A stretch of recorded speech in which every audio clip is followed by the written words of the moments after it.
back with my buddy. He's great for this. Come on.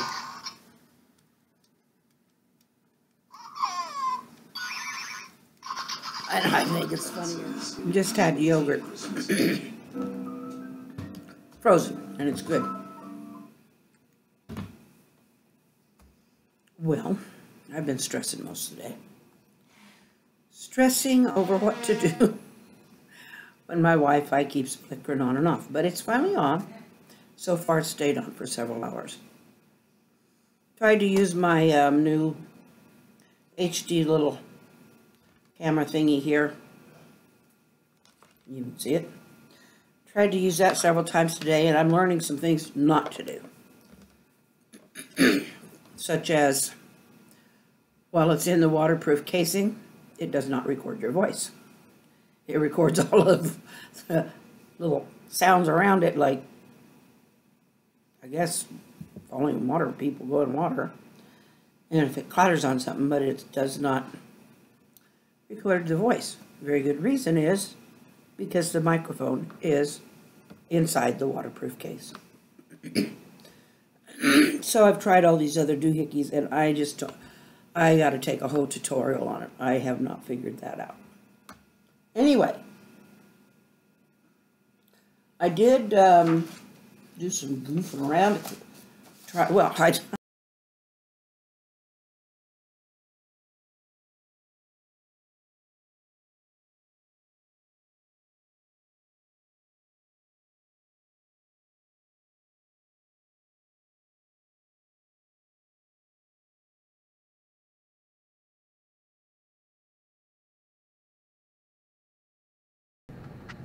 Okay, guess what you do with a boring day?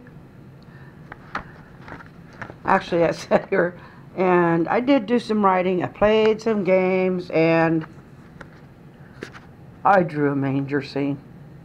It's not a good one right now to you. It looks like a whole bunch of chicken scratch, but it's supposed to be a donkey and a Joseph, a Mary, and a baby Jesus down here. Anyway. But this is what else I did. Like childish stuff, but well, what the heck. It kept me busy and sane.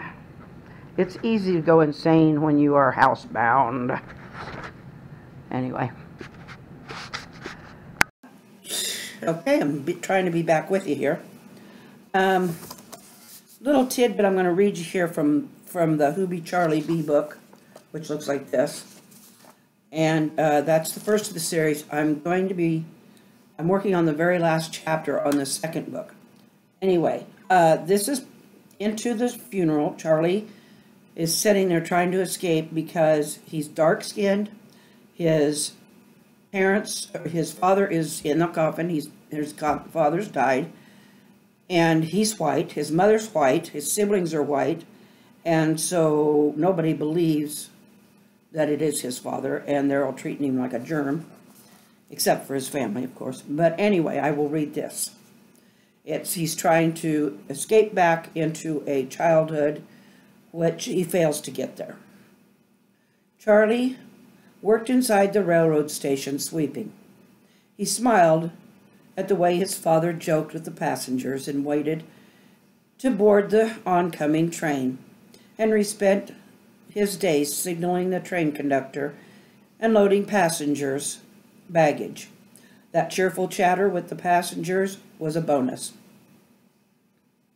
The last day, a scream ripped through the depot as passengers backed into the station house.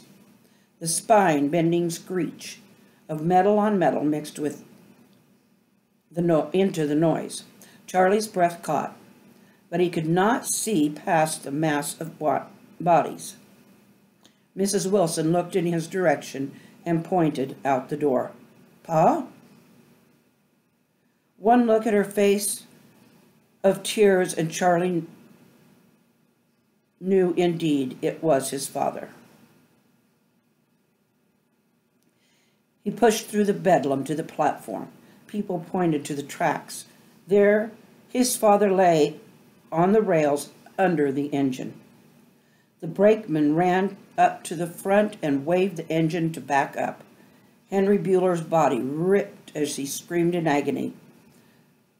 Charles jumped on the tracks and, hoping his father's wounds would be superficial, but Henry's chest fought to move air in and out. Instead, blood gushed out of his ripped and torn body, crushed under the weight of the engine. Excuse me, while he gurgled red drops from his mouth. Henry mouthed 2 words, "My son." 2 men slid aboard under the now limp body and carried it to the platform. The would-be passengers shied away. "Don't you see the man wanted his son?" The shocked brakeman yelled. He wanted his son.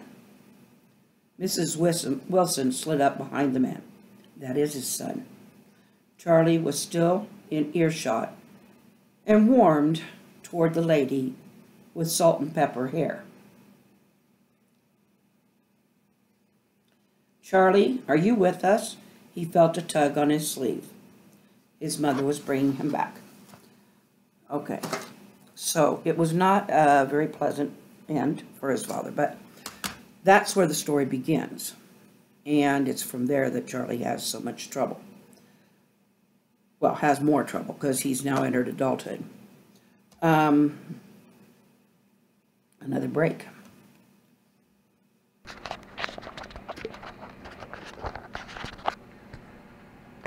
Okay, guys. I'm thinking of taking a nap. It's been a good day. And we are all fearfully and wonderfully made. Remember that. And keep going with my corny videos until I figure out how to make them more interesting, please. I'm begging you.